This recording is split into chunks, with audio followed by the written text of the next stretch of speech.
नमस्कार, मैं रचना शर्मा चढ़ती कला टाइम टीवी देख रहे सभी दर्शकों का स्वागत करती हूं। आप देख रहे हैं हरियाणा न्यूज। समाचारों की शुरुआत से पहले एक नजर आज की मुख्य सुर्खियों पर।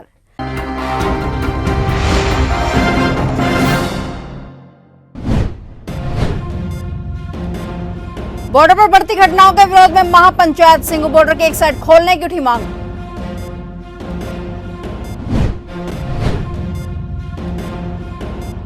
हरियाणा के इन 3 गांवों को छू नहीं पाया कोरोना, सभी के लिए प्रेरणा बने ये गांव।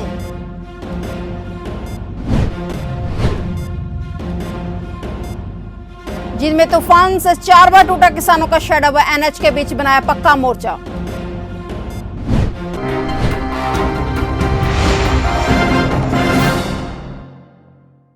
और अब समाचार विस्तार से। कृषि कानूनों को लेकर टिकरी बॉर्डर सहित बहादुरगढ़ शहर व आसपास चल रहे किसान आंदोलन में गांव कसार के मुकेश नामक व्यक्ति को जिंदा जला देने के मामले में पुलिस ने एक और आरोपी की गिरफ्तारी कर ली है, जबकि इस मामले में अभी 2 आरोपी पुलिस पकड़ से बाहर हैं। मुकेश को जिंदा जला दिए जाने के मामले में 4 लोगों पर आरोप है और इसी मामले में पीड़ित परिवार को सांत्वना देने के लिए रविवार को सांसद डॉक्टर अरविंद शर्मा गांव कसार पहुंचे। यहाँ उन्होंने मुकेश को जहां श्रद्धांजलि अर्पित कर दिवंगत आत्मा को शांति दिए जाने की भगवान से प्रार्थना की, वहीं शोकातुर परिवार को सांत्वना दी। डॉक्टर शर्मा जब गांव कसार पहुंचे तो वहीं उनके सामने ही ग्रामीणों ने नारेबाजी कर दोषियों को फांसी दिए जाने की मांग की। इस दौरान मीडिया के सामने सांसद डॉक्टर शर्मा ने मुकेश को जिंदा जला दिए जाने के मामले की सीबीआई से जांच कराने की मांग की। आपको बता दें कि गत दिवस इसी मामले में सच्चाई का पता लगाने की मांग को लेकर किसानों का एक प्रतिनिधिमंडल झज्जर पहुंचा था और एसपी से मिलकर मामले की जांच एसआईटी से कराने की बात रखी थी। इस मामले में एसपी राजेश दुग्गल ने डीएसपी के नेतृत्व के एसआईटी का गठन भी कर दिया है और मामले की जांच जारी है। हरियाणा में पिछले साल की तरह इस बार भी लॉकडाउन की वजह से फूलों की खेती बर्बाद हो गई। किसानों ने अब खड़ी फसल में ही ट्रैक्टर चला दिए हैं। इसी साल भी फूलों की खेती करने वाले किसानों को करोड़ों रुपए का नुकसान हुआ है। किसानों को इस नुकसान से उनके चेहरे मायूस हैं। किसानों का कहना है कि वो वैकल्पिक खेती भी कर रहे हैं, लेकिन 2 साल से लगातार नुकसान झेल रहे हैं। बता दें कि हरियाणा के जींद जिले में पिछले लॉकडाउन में भी किसानों ने खड़ी फसल पर ट्रैक्टर चलाया था। लॉकडाउन के कारण शादियां, मंदिर, राजनीतिक कार्यक्रम बंद पड़े हैं, जिसके कारण फूलों की डिमांड नहीं आई और किसानों ने कहा कि दूसरी फसल के खराब होने पर मुआवजा वितरण प्रणाली की तरह फूलों की खेती करने वाले किसानों को भी 60,000 प्रति एकड़ मुआवजा दिया जाए। किसानों का कहना है कि अकेले जींद में ही 100 एकड़ जमीनों की फसल खराब हो गई है। चरखी दादरी में कोरोना महामारी ने अपना कहर इस कदर ढाया कि 2 साल में 135 संक्रमित मरीजों की जिंदगी ले गया। कोरोना महामारी का खौफ हरियाणा के चरखी दादरी जिले के सभी 175 गांवों में था, मगर इनमें से 3 गांव विंद्रावन, कारीदास, नौरगंवास और राजपूतान ऐसे हैं जिनकी समझदारी और जागरूकता से वहां कोरोना संक्रमण पहुंच ही नहीं पाया। इन गांवों में ना तो रिश्तेदारों को आने दिया गया और ना ही बड़े बुजुर्गों को हुक्का ताश खेलने दिया गया। वहीं अगर किसी घर में कोई बीमार भी होता तो तुरंत स्वास्थ्य विभाग की टीम को बुलाकर उपचार करते और 1 सप्ताह तक घर के सभी लोगों को बाहर नहीं निकलने दिया जाता था, बल्कि ऐसे लोगों को खुद गांव के लोग घर पर आवश्यक खाद्य सामग्री उपलब्ध करवाते थे। यही समझदारी रही कि तीसरे गाँव पर पूरे जिले के लिए प्रेरणा बन गए हैं। वही जिला उपायुक्त जल्द इन गाँवों को सम्मानित किए जाने की बात कही है। हरियाणा के जींद जिले में किसानों ने खटका टोल प्लाजा पर अब पक्का कब्जा जमा लिया है। दरअसल हाल ही में आए 4 तूफानों ने हर बार किसानों के मोर्चे को ध्वस्त कर दिया था, लेकिन अब की बार किसानों ने जमीन में 3 फीट गहराई तक लोहे के पाइप और जींद पटियाला दिल्ली सड़क के बीचों बीच ईंटों से पक्का मोर्चा तैयार कर दिया है। किसानों ने कहा कि सरकार के साथ साथ अब वे भगवान को भी परीक्षा देने के लिए तैयार हो गए हैं। किसानों का कहना है कि वो किसी के फंड से नहीं बल्कि खुद के खर्चे पर धरना चला रहे हैं। किसान पूरी तरह से 2024 तक लड़ाई लड़ने का मन बना चुके हैं। उनका कहना है कि आंदोलन तब तक जारी रहेगा जब तक सरकार तीनों कानूनों को वापस नहीं ले लेती। केंद्र के 3 नए कृषि कानूनों के विरोध में जारी किसान आंदोलन के बीच बॉर्डर पर बढ़ती घटनाओं के विरोध और करीब 7 महीने से बंद सिंगू बॉर्डर को एक तरफ से खुलवाने के लिए आज रविवार को सोनीपत के सिरसा में दिल्ली और हरियाणा के गांव समर्थित 36 बिरादरी की महापंचायत बुलाई गई। इस महापंचायत में दिल्ली के 12 और हरियाणा के 17 गांवों के लोग भी शामिल हुए। महापंचायत के दौरान बॉर्डर पर बढ़ती घटनाओं और करीब 7 महीने से बंद सिंगू बॉर्डर को लेकर चिंता जताई गई। महापंचायत के अध्यक्ष ने बताया कि उनकी 3 मांगे हैं। एक तरफ से सिंगू बॉर्डर खोला जाना चाहिए, कोई हिंसा नहीं होना चाहिए और कोई भी हिंसा ना हो और प्रदर्शनकारी को बैरिकेड्स नहीं लगाने चाहिए। उन्होंने कहा कि वे केंद्र और राज्य सरकारों से इस मामले में मुलाकात करेंगे।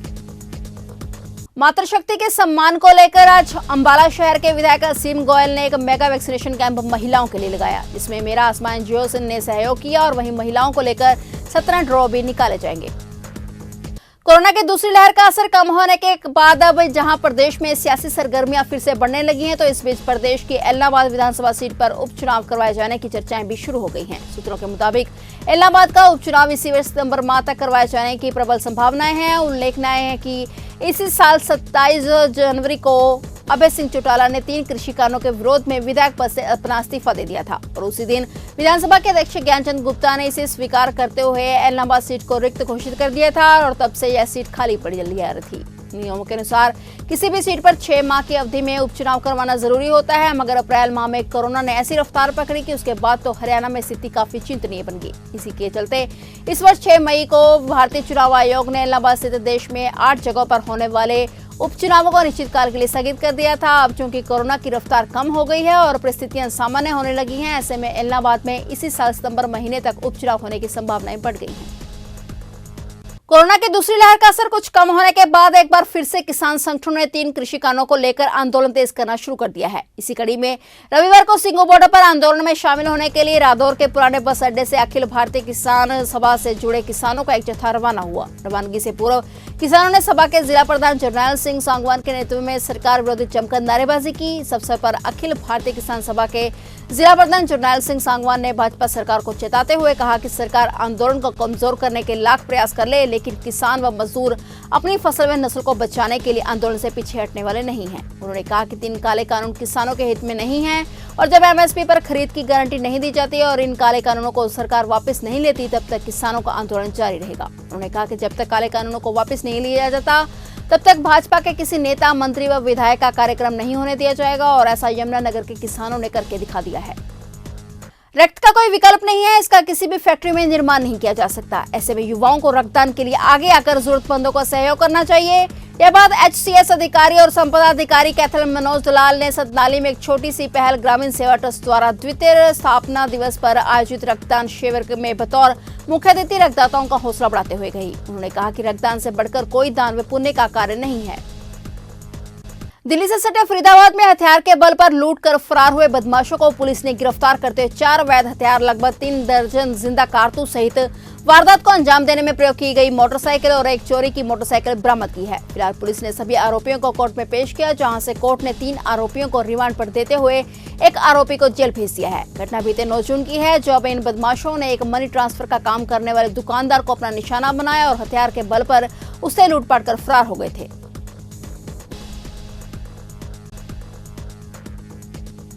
क्राइम ब्रांच सेक्टर 30 फरीदाबाद ने 4 आरोपी पकड़े हैं, जिन्होंने शहर में चोरी की वारदात, लूट की वारदात और कई अन्य तरह की वारदात की हुई थी और जिनसे भारी मात्रा में असला बरामद हुआ है, जिसमें 2 पिस्टल और 2 अवैध कट्टे 315 बोर के बरामद हुए हैं और भारी मात्रा में कारतूस बरामद हुए हैं।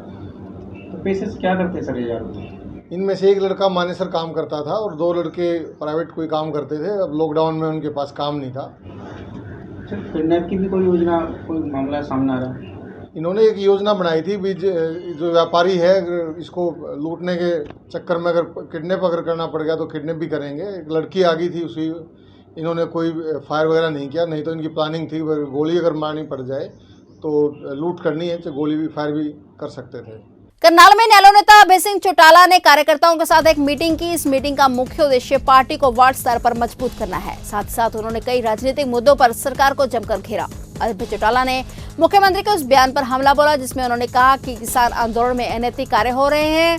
अभय चौटाला ने कहा कि सीएम झूठ का पुरिंदा है और अपने कामों पर पर्दा डालने का काम कर रहे हैं। अभय चौटाला ने कहा कि सरकार ने 600 दिन में हुए घोटालों के लिए जांच के तो आदेश दे दिए, पर कार्रवाई ने किसी पर भी नहीं हुई। इसके अलावा चौटाला ने पेट्रोल डीजल के बढ़ते दामों पर भी सरकार को घेरा है। हम नए सिरे से अपने संगठन को बूथ के स्तर पे नहीं, गांव के पंच के वार्ड के स्तर पे लेके जा रहे हैं। इसके लिए हमने अपने पार्टी के साथियों की जिम्मेवारी लगाई है कि आप अगले 15 दिन में इसको वार्ड के स्तर पे लेकर के जाओ। हम 15 दिन के बाद दोबारा नई तारीख तय करके फिर अपने साथियों से मिलेंगे कि हम संगठन को किस स्तर तक लेकर के गए। मुख्यमंत्री जी कहते हैं कि किसान आंदोलन में अनैतिक काम हो रहे हैं। मुख्यमंत्री जो है झूठ का पुलिंदा, झूठ की गठरी लेकर के घूमता है। मुख्यमंत्री इस तरह की बात कहकर अपने गलत कामों से पर्दा डालने की कोशिश में है। आप मुख्यमंत्री से पूछो कि इन 600 दिनों में जो प्रदेश में घोटाले हुए, जिनको लेकर के आपने स्वयं जांच के आदेश दिए, क्या उन घोटालों के अंदर जो लोग शामिल हैं आपने उनके खिलाफ कोई कार्रवाई करी? अगर कार्रवाई नहीं करी तो वो घोटाले भ्रष्टाचार को लेकर के किए गए थे। इन्होंने स्वयं उसके लिए जांच के आदेश दिए थे। जांच हो चुकी है, आप उस जांच की रिपोर्ट को सार्वजनिक करो और उन लोगों के खिलाफ कार्रवाई करो। कार्रवाई नहीं करते तो मुख्यमंत्री स्वयं इस भ्रष्टाचार के खेल में शामिल है। फिलहाल हरियाणा न्यूज में इतना ही। तब तक के लिए देखते रहिए चढ़ती कला टाइम टीवी और मुझे दीजिए इजाजत। धन्यवाद।